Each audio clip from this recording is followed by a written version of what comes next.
चले जाओ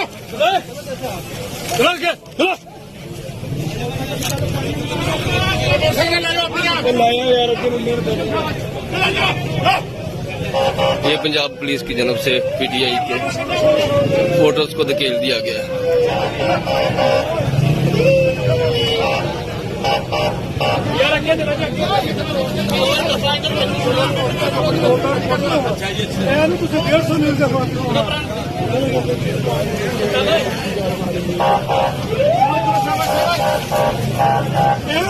धरकी